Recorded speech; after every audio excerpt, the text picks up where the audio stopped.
আমি মলি। আমার আরও একটি নতুন ভিডিওতে তোমাদের অনেক অনেক ভালোবাসা। আশা করছি তোমরা সবাই খুব ভালো আছো আর আমিও খুব ভালো আছি।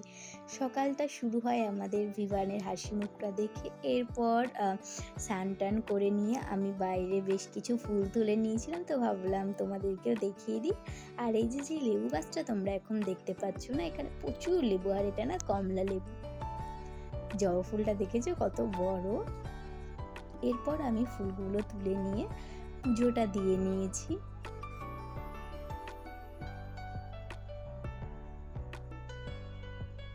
আর ঘড়িতেও দেখি বেশ অনেক বাজে, তো সকালের খাবারটা এবার আমি খেয়ে নিই।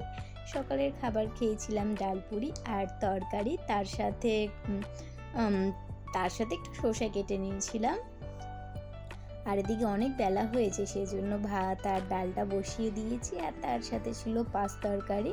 পাঁচ তরকারিটা সেরকম কিছুই না, আদা আর পাঁচ ফোড়ন, তার সাথে তেজপাতা দিয়ে যা যা সবজি তোমরা দিতে চাও সেই সমস্ত সবজিকে কেটে দিয়ে দাও।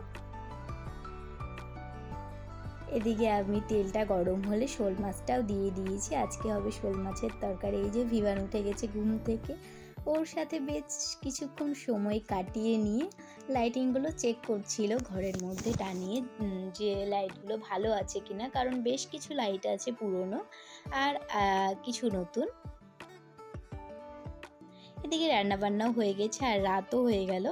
তো আমাদের নিয়ম আছে যে আজকে 14 প্রদীপ এবং পরের দিন মোমবাতি। তো প্রদীপের যে ভিডিওটা তোমরা দেখলে সেটা ছিল আগের দিন, এবং পরের দিন মোমবাতি। দেখেছো মোমবাতি দিয়ে কীরকম গোটা বাড়িটা সাজিয়েছি। আচ্ছা, শুধু প্রদীপ আর মোমবাতি দেখলে হবে? ঠাকুরটাও তো দেখতে যেতে হবে আমাদের। এই একটাই মাত্র দিন যেই দিনে প্রত্যেকের বাড়ি আলো আলোকিত হয়ে থাকে। আচ্ছা চলুন, অনেক দেরি হয়ে গেছে কথা বলতে বলতে, এবার রেডি হয়ে ঠাকুরটা দেখতে যেতে হবে। তো এই যে আমাদের বাড়ির সামনে প্যান্ডেলটা হয়েছিল, আর এই যে সেইখানকার প্রতিমা।